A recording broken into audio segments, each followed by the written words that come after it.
இன்றைக்கி பார்த்தீங்கன்னா ஒரு சூப்பரான வெஸ்டர்ன் சாப்பாடு. ஸோ அமெரிக்கா போய் சாப்பிட்ணும் கிடையாது, ஃபாரின் போய் சாப்பிட்ணும் கிடையாது. ரொம்பவும் பிடிச்சமான ஒரு ஃபேமஸான டிஷ் பார்த்தீங்கன்னா காண்டினென்டல் டிஷ் பாஸ்தாவில் பார்த்தீங்கன்னா மக்ரோனி, பென்னு, நிறைய வெரைட்டிஸ் இருக்குது. ஸோ எந்த பாஸ்தா எடுத்தாலும் நீங்கள் ஒரு 7 மினிட் தான் குக்கிங் பண்ணணும். ஒரு தண்ணி ஊற்றி ஒரு 7 நிமிஷம் குக் பண்ணிங்கன்னா போதும், நல்ல ஒரு பர்ஃபெக்டான ஸ்டேஜில் கிடச்சிரும். ஒரு டேபிள் ஸ்பூன் எண்ணெய் ஊற்றி எவ்வளோ பேர் சாப்பிட்றீங்களோ அந்தளவுக்கு நீங்கள் வந்து பாஸ்தாவை போட்டு வேக வச்சு எடுத்துருங்க. ஸோ நான் வந்து ஒரு 2 பேர் சாப்பிட்ற அளவுக்கு எடுத்து வச்சுருக்கேன். இதுதான் பாஸ்தா. ஸோ ஒரு 1/4 வெங்காயம் எடுத்து நறுக்கி வச்சுருக்கேன். ஒரு 3 பூண்டு சின்னதாக நறுக்கி வச்சுருக்கேன். மல்லித்தலை கொஞ்சமாக யூஸ் பண்ணிக்கங்க.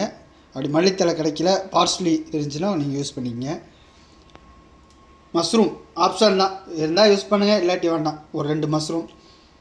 முக்கியமானது இதுதான் இன்க்ரீடியன்ஸு பார்த்துங்க. இது க்ரீமு.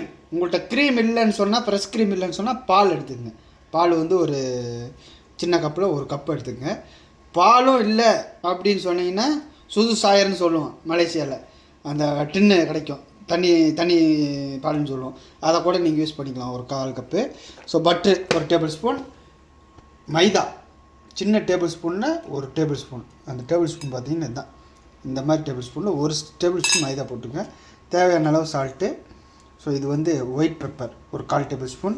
சீஸு நம்ம வந்து ஹையஸ்ட் டேஸ்ட்டில் சாப்பிட்றதுனால சீஸு கொஞ்சம் யூஸ் பண்ணிக்கலாம், ஒரு டேபிள் ஸ்பூன். முதல்ல பட்ரு,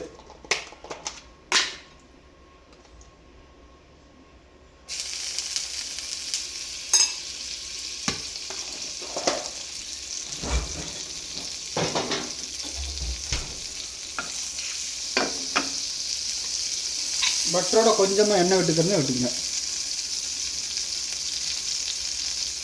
ஓகே, ஆப்ஷன் தான், எண்ணெய் விட்டால் விடலாம், இல்லாட்டி இல்லை. எண்ணெய் நல்லா சுட்ட பிறகு பூண்டு,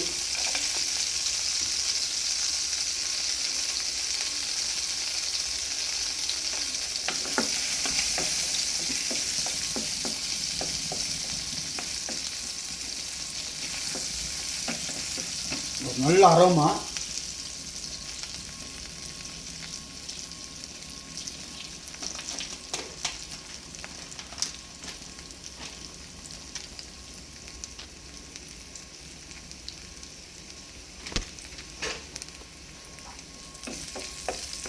நல்லா குக்கான வெங்காயம் ஒரு 1 மினிட் தான் போட்டு லைட்டாக ஒரு வணக்கு. மஷ்ரூம்ஸு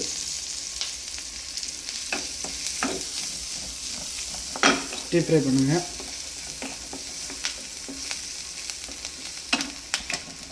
இந்த ஸ்டேஜில் மைதா, என்னடா மைதா இப்படி போட்டேன்னு நினைக்கக்கூடாது, நீங்கள் இப்படி தான் போடணும். மைதாவை போட்டு இந்த வெங்காயத்தோடு ஒரு லைட்டாக ஒரு வணக்கம் வணக்கினா மைதா இருக்கிறதே தெரியாது. மைதாவை பார்த்து கையாளுங்க. இப்போ வந்து பால் க்ரீமு ஊற்றிடுங்க. ஊற்றி மிக்ஸ் பண்ணும்போது அது கெட்டியாயிடும். நீங்கள் மைதாவை வந்து பால் ஊற்றிட்டு போட்டிங்கன்னா சரி வராது. நான் எப்படி போட்டேனோ அதே மெத்தடில் பண்ணுங்கள். ஸோ இப்போ நல்ல ஒரு திக்கான ஒரு ஸ்டேஜ் கிடைக்கும் உங்களுக்கு. ஸோ அது வரைக்கும் நல்லா மிக்ஸ் பண்ணுங்கள். வா, செம்மையாக இருக்குது. ஸோ இப்போ வந்து சால்ட்டு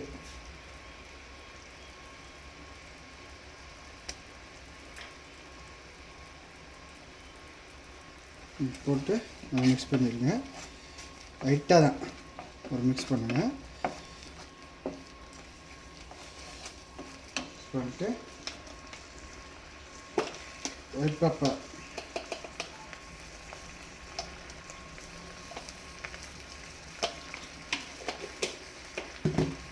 போட்டு நல்லா ஒரு மிக்ஸ் பண்ணுங்கள். போட்டு பாஸ்தா வரைக்கணும். உள்ள வரைக்கி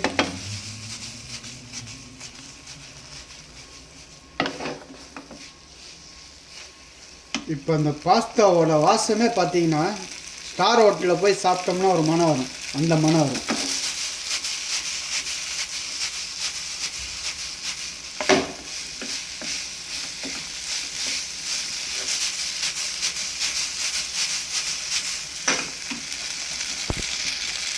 சால்ட்டு செக் பண்ணிக்கங்க, பத்தலைன்னா ஆட் பண்ணிக்கங்க.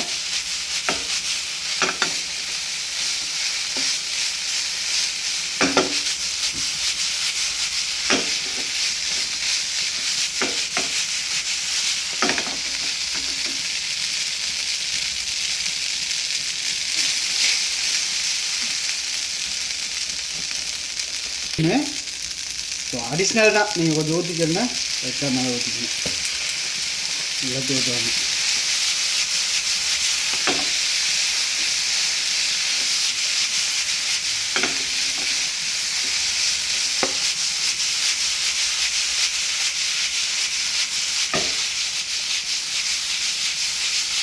அவ்வளோதான் முடிஞ்சு.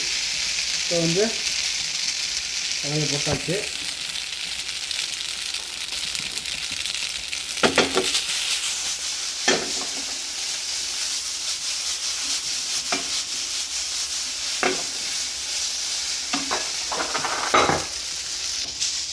இப்போ வந்து பாஸ்தா அரைக்கிட்டோம். ஸ்டார் ஹோட்டல் பாஸ்தா பார்த்தீங்கன்னா ரெடி ஆயிடுச்சு. ஸோ இப்போ வந்து சீஸ் ரொம்பலாம் நான் போடல, இருங்க டேஸ்ட்டுக்காக அப்படியே லைட்டாக, அவ்வளோதான். குழந்தைங்கள் நீங்கள் வீட்டில் சாப்பிட்றாங்கன்னா நீங்கள் மறக்காமல் சீஸ் போட்டு கொடுங்க, நல்லாயிருக்கும். சிம்பிளான ரெசிபி, மறக்காமல் ட்ரை பண்ணுங்கள்.